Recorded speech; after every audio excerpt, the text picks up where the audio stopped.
Strateji Katı'na hoş geldiniz. Strateji Katı'nda bu hafta biraz daha farklı bir formatla karşınızdayız. Bugün bir konuğum var. IMD Business School Başkanı Profesör Bach bizde olacak. Kendisiyle iş dünyasındaki dönüşümü, bunun yöneticiler ve liderler için ne anlama geldiğini konuşacağız. So, David, welcome to Strategy Floor. Thank you so much for having me. Thank you. So I would like to discuss with you the transformations that are taking place in the business environment. As you know, many executives and leaders are familiar with what has been happening over the past few decades. So a global transformation, globalization, a rapid trade liberalization. But it seems like some of these assumptions are being more and more questioned nowadays. So what do you think are the big transformations that are taking place in the business world? I think you're exactly right. Most of the leaders today, most of the folks who are in the C-suite, they've spent much of their career during a world that was reasonably predictable. Of course, there were speed bumps, there were challenges, but globalization seemed to be progressing. If you wanted to source something from a particular part of the world or sell in a particular part of the world, you could do it. You could sort of rely on the fact that there was a single global economic superpower, the US, that had created a set of institutions, the World Trade Organization, the IMF, other things like that, that sort of kept that neoliberal, order in place. And it was a source of technological leadership. All sort of new things came out of Silicon Valley or, other sort of Western tech hubs. And that's just not the world that we have anymore. We have a formidable challenger to U.S. leadership in the form of China. We have much weaker institutions where adherence seems to be optional at this point. And technology and innovation comes from many, many different places in the world. So it's a very, very different context. And what do you think are the main drivers of this transformation? Are there different factors that are coming together? Oh, absolutely. So for me, the most important one is the rise of China. I mean, China now is equal in economic influence as the United States. In many areas, of course, surpassing it. And it's transformed that or translated that economic power into real global influence in institutions and governance. So I think that's the most important one. And then there are a couple of other things, some peculiarities about the current U.S. administration and how it views its relations with allies and with institutions. But the big structural shift really is the emergence of China as a real rival and competitor to the West.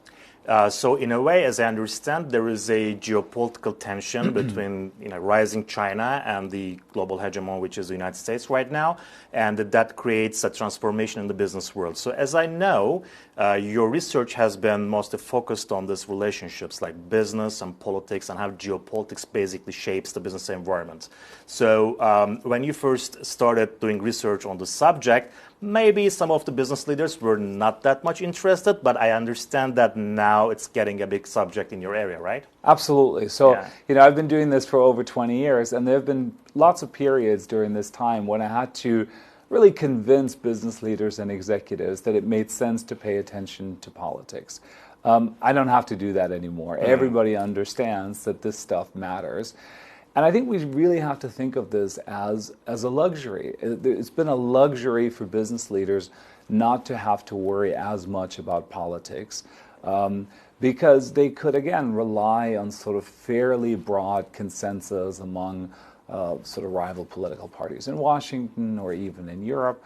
And we have a much more contested current environment. Policy and politics are impacting business a lot faster and a lot more than before. And that means business leaders have to think proactively about how they want to shape this space. And do you think the organizations are also prepared to deal with this kind of geopolitical policy and politics issues? I mean, they're learning, they're building capabilities, sometimes in-house, sometimes by relying on external advice. Often a combination is probably the right approach. But many of them are learning this. Now, it's something that you can learn as a leader, that you can learn as an organization. You go back 50, 60 years, multinational business was a roller coaster. It was very exciting. There were capital controls. It was difficult to move things around. So again, it's really been this period from the early 1990s until maybe the 2015, 2018 period when it was just remarkably stable. And so we just have to relearn some of the things that we may have forgotten. And would you say that it's a bit difficult for the business leaders to learn political skills, or would you say that they're quite prepared for this. It is challenging, right? So I think the reason why it's challenging is, again, for much of their career, they were taught, focus on the customer, generate a return for your shareholder, and don't worry about the rest, right?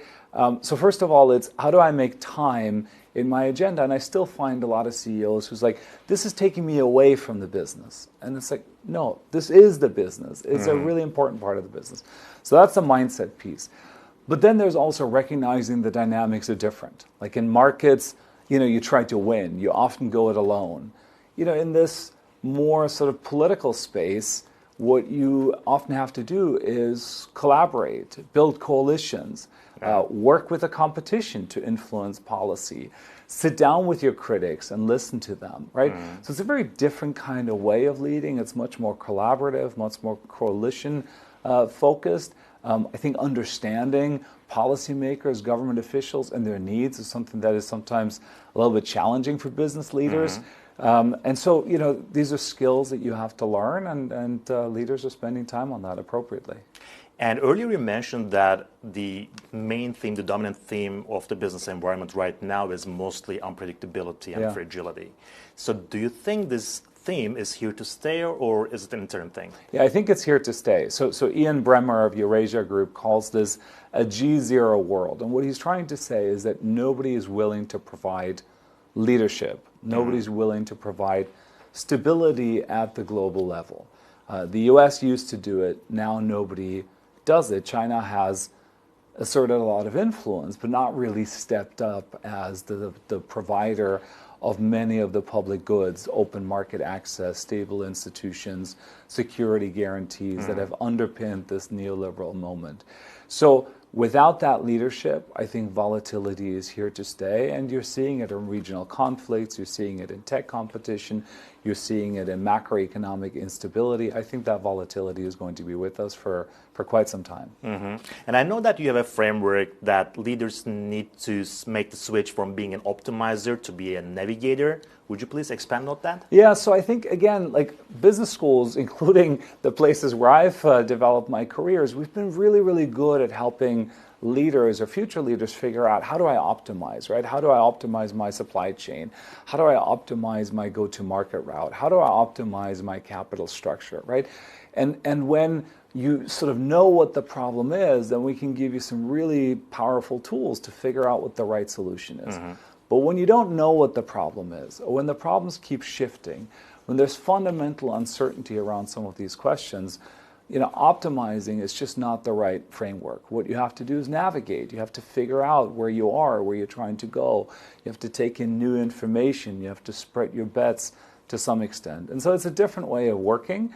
And I think, it starts with that realization that the old world is gone. And some of the tools that were really helpful in the old world not only are not going to be helpful now, they might in fact be harmful because you might be trying to solve the wrong problem. So you interact with executives, leaders, and future leaders on a daily basis, and you have the chance to observe how things move forward or maybe don't move forward in these kind of organizations. So based on your observations, what do you think differentiates between successful leaders and those who are not? Look, I could tell you it's all about vision or it's all about strategic foresight.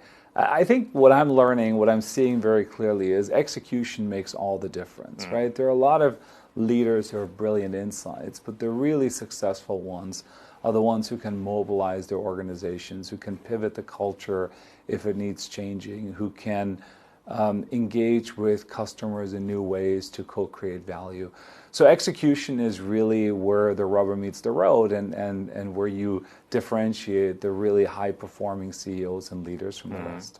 And to really execute well, they need to transform the organizations and the culture and maybe motivate their leadership teams, as I understand. Is that I think that's really important. I think it is very much about the team that you build, the culture that you create, the priorities that you set.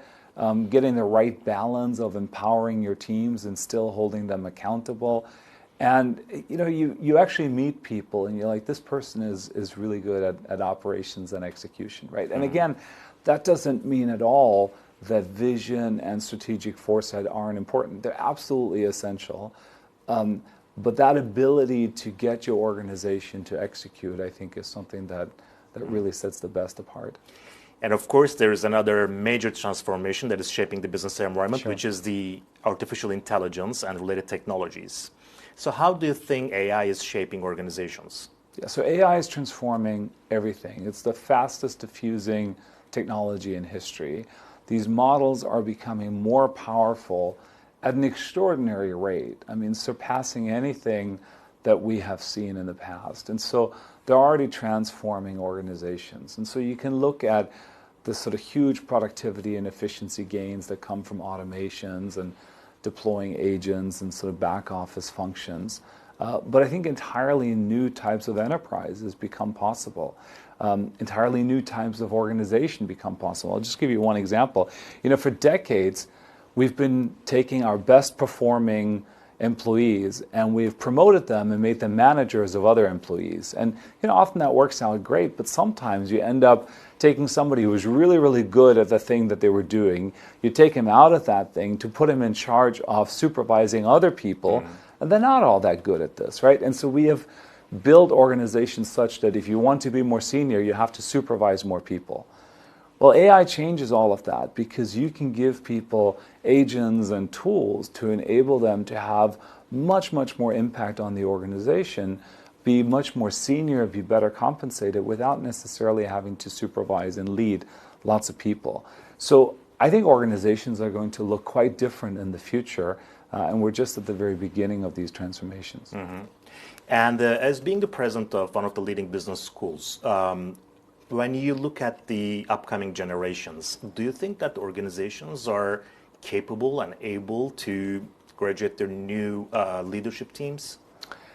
I think there's so much uncertainty right now. I mean, you see the data about entry-level hiring and what that is doing to the prospects of current college graduates and even sort of graduate business degree graduates.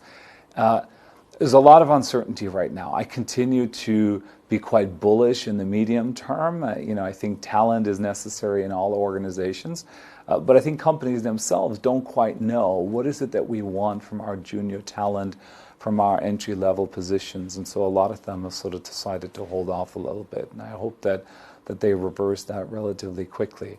But yes, I mean, I think management education needs to change because business is changing. AI can do things that in the past junior level employees would have done. Everybody across the organization needs to be much better at collaborating with technology, but also needs to understand the broader context that we talked about before. So management education has to change in order to prepare young graduates for a pretty volatile job market. And we have to partner with business to do that. As businesses figuring out how they want to deploy young talent, we have to be ready to partner with them in developing that talent. So you said that the management education needs to change. I would like to have a follow-up question on that. So when CEOs, executives, leaders, and board members attend some of these executive education programs, what are the real value that they are looking for? Right, so IMD is very different from most other business schools. Most business schools focus on educating the next generation. As you said, we focus very much on educating the current generation of leaders, of executives, of board members, as you say. And essentially what all of them are looking for is two things. Where should we go? And how do we get our people to come along? Right, so it's sort of strategy and innovation, which includes geopolitics and AI and digital transformation. And then is leadership and culture and organizational change, right?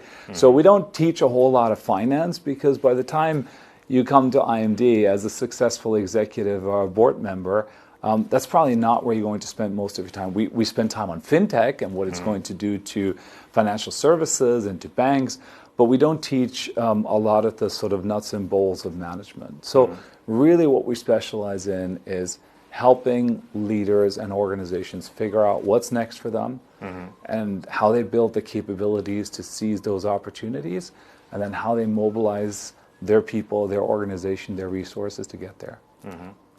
And is it important to have on-the-ground and hands-on experience while getting this kind of skills? Yeah, particularly for adults, learning has to be embedded and it has to be contextualized. So we take a lot of pride in the fact that we tailor and customize learning around all of our participants, all of our clients, and we ground it in their reality. We're not asking them to look at sort of abstract examples elsewhere. We're asking them to work on real projects within their organization, right? So rather than just teaching what's happening in terms of AI, it's about what is your company's AI strategy? How can you do experiments? How can you scale up some of those experiments? And so learning gets embedded in practice, and that makes it much more impactful and makes it also a lot more valuable for the organization. Last question. I would like us to imagine that we're sitting in this room 10 years later. Yeah. What leadership skill would you say will be more important from 10 years now? I'm increasingly convinced that it's all going to be about human connection. You know, the ability to relate to people, have empathy, but also being able to tap into their passions, into their needs, into their expectations, also perhaps understand their fears and their concerns. And I say that because I think in the past, you know, CEOs often were the best sort of at analytics, at getting to the answer. And then sure, if they had those people skills, you know, that was great. I think increasingly some of those analytical skills will be supplemented by technology, right? And so at the end of the day, what is really going to make the difference, whether it's inside the organization or dealing with political and societal stakeholders outside the organization, it is going to be your ability to relate, to connect at a human level. And so I think this is going to be the distinguishing leadership quality of the future. David, thank you for this fascinating discussion. Of course. Evet, Strateji Katı'nda bu hafta IMD Business School Başkanı Profesör David Bach'la beraberdik. Kendisiyle iş dünyasındaki dönüşümü ve önümüzdeki dönemde iş dünyasının liderlerinden hangi becerilerin, yetkinliklerin beklendiğini konuştuk. Önümüzdeki hafta Strateji Katı'nın yeni bir bölümünde yine karşınızda olacağız.